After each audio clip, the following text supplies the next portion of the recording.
Stop me if you've heard this one before. Growing up in her home country, she didn't have much. What she had, she saved, and what she didn't, she borrowed. When the time came, she packed the little that she had, said goodbye to her family, and made her way to America with a suitcase and a dream. Her destination, Portland, Oregon, to take a job in a kitchen and work her way up like everyone else. Along the way, she saved every dollar, and eventually, well, she opened a place of her own. If the American dream could be personified, it would look and sound a lot like this woman, the legend herself, Chef Nong Poonsukwattana. Back in 2009, Chef Nong purchased a tiny beat-up food truck for the cost of $1,200. It took her 4 months to get those doors open, and yet, within only a few weeks of serving her now famous chicken and rice, she quickly became one of the most beloved food carts and humans in Portland. This here is a common immigrant story. The type of story your kids talk about and your grandkids write about long after you were gone. For years, Nong's Kamangai has been an institution in the city. Although the food truck is long gone, the magic of this dish, and really anything else she makes, remains. Poached chicken, rice, ginger sauce, broth, sliced cucumber, and cilantro. That's the magic right there. One of the most iconic dishes in the city, brought to you from the heart of Chef Nong's native home, Thailand. Portland looks and sounds very different than it did in 2009. Over the last 13 years, we've seen it all. The ramen craze, the donut craze, the ice cream craze, the pizza craze, the fried chicken, the burgers, all of it has come and gone, and only some of it stayed. Today, this food and this human are one of the few things that are just as good, if not better, as when they began.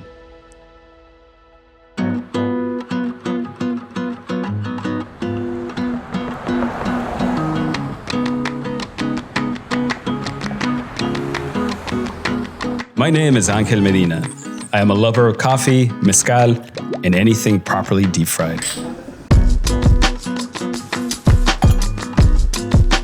In 2017, I quit my daytime job to pursue my passion for coffee. Since then, I've opened 4 cafes and 4 restaurants, including the beloved Republica. In addition, I've spent the last year writing about culture, community, and food, all so that I can share with you the stories of the people reinventing and reimagining the future of this beautiful city. People who look, speak, and sound like me. These are their stories.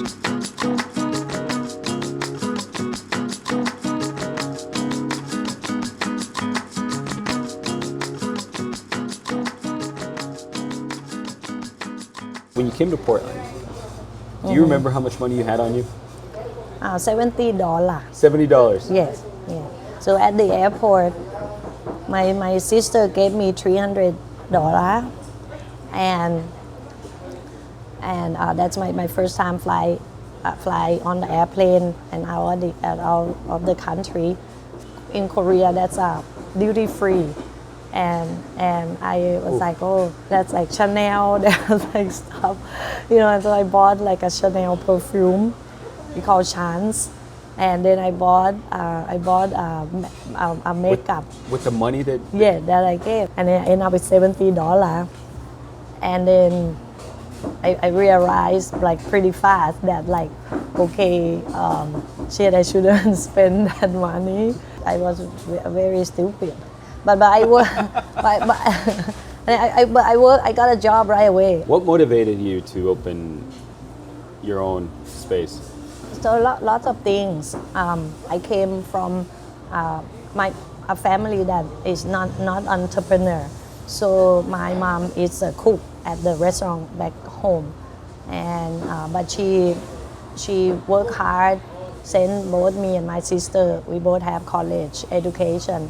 I think that when I came to the States, I married this guy, it didn't work out, and I decided to stay and start my life from scratch. For me, it's second time. When I broke up with him, I start from scratch second time. But in long story, short answer is that it is in my head, it's like a one shot, like a one woman show, that it's a determination to to build my life, like from scratch, against all odds of like. One shot to create the greatest one-woman show that Portland has ever seen. Oof, that is a lot of pressure. If there's one thing I've learned about this business, is that it doesn't matter how good your product is if people have never heard of you. This city is brimming with stories of incredible establishments that unfortunately never got popular enough to make it.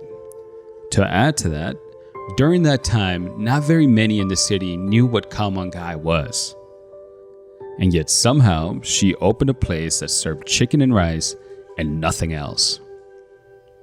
In my dream, you know, when I told that's a bartender at BIPOC, I say, oh, what you gonna make? I say, I make chicken and rice. And I gonna open at like 10 a.m. And then back then, there's no tourists, nobody in Portland. It's just food trucks in downtown. Yes. Yes. I was like, yeah, nobody gonna come. Nobody believed in my idea, but I was believing my idea. I created a website, khaomangai.com. At the time, 13 years ago, there was no Khao Mangai. Right. Not that I know of. Right. You bought the truck. Yes. You paint it. Yes. So the paint is red, black, and yellow. That's right. It was from McDonald's. It's a McDonald's idea. Yeah, McDonald's idea. Yeah, McDonald's. So because it's like, I want to... This was 13 years ago on 10th and Washington. Yes, the card is 6 feet by 6 feet. 13 years ago, and then I think it was 3 years after you opened the second truck? 2011. Yeah, 2011. I opened the first one 2009. So two years. Yeah, yeah, 2 years. And then I actually didn't want to open. I didn't want to expand. Because for me, I already successful. Came from nothing. Have this food cart, have big line, I busy. You know, and then but I serve customer every day, and people were like, oh yeah, you American dream, you successful, what's next? I was like, what's next? Like this is it for me. This is happy. A dream. Yes, this is a dream. So I think it's like somewhat like a peer pressure. Also that I at the card, before the card, I have zero management skill. I was a waitress, I was a cook. I never managed someone. I don't have that skill. So I was like, I was afraid even just have one employee. Right. You know, but and I don't know like how it works, like the press, all that, and then there was a writer write about the article, the Khao Mangai. Right. I didn't know what the power of the press is.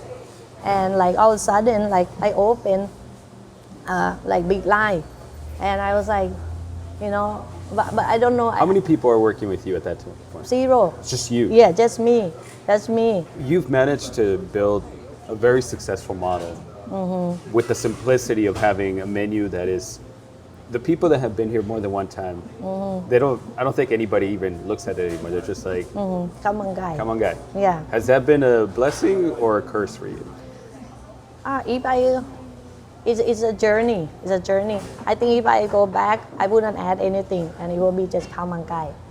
Yeah, because when I first opened, I opened 10 a.m. and I sell.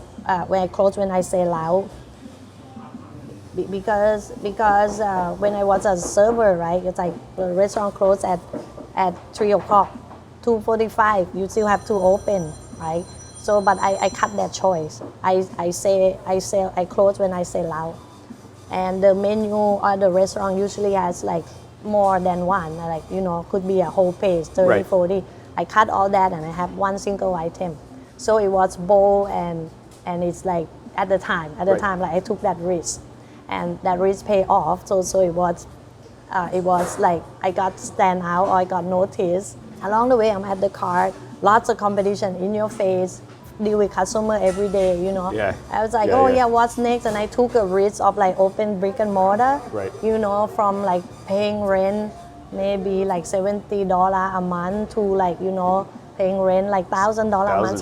So that decision to do other things is a couple things. It's like, it's a decision that from fear, fear of failure and fear and to like please everybody.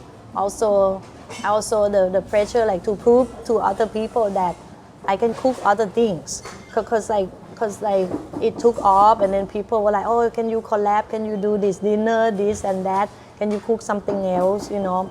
And then so that I think I learned along the way that my skill set is not limited, but if I focus on smaller things or like just one thing or less thing, I do better. I think that's come in a process. We made it all the way to 2020. And in 2020, you know, you have your business, it's thriving. Yeah. We have the pandemic. A lot of business that have been here for a long time in Portland decided, some of them decided, look, we're not going to stick around for this. We're done. Yeah. It's been fun. You haven't done that. Yes. What is keeping you sane during this period? I think that yes, it was challenging. You know, everyone know that at that time, I find the inspiration every day to navigate, and I think the key survival is, and still today is positivity, and you find the little light, and you know, in the darkness. I couldn't save all my staff. I lay off like 45% of my team, but I was able to keep about 16 people in my team, and that's what I told myself. And every decision is good for like 24 hours, like it's good and then it always bad, you know.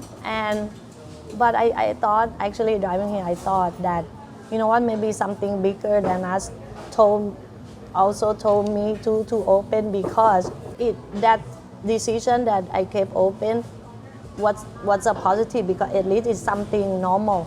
Everything else around us, walk out the door, everything not normal. But coming to work, shopping chicken, making rice, that's normal. You know, and normal and routine. Right. And like it become positive. So my strategy is just to maybe keep it manageable. And what's next for me is like one day at a time.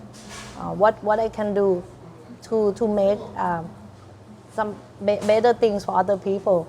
And I say God chose me to still be here.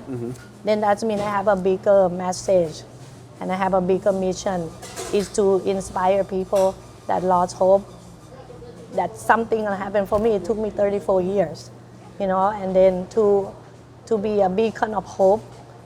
I can make a difference. 24 hours, you know. Yeah, I'm Nong.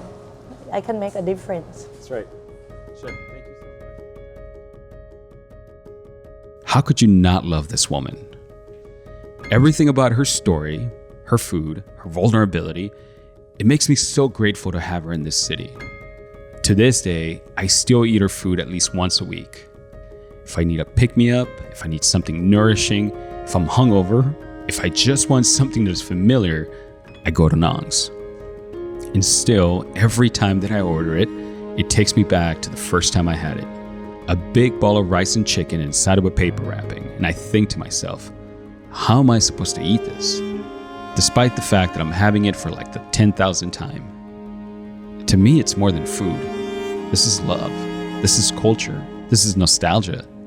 It's a gift to all in this city, not the food, but the presence of this incredible woman.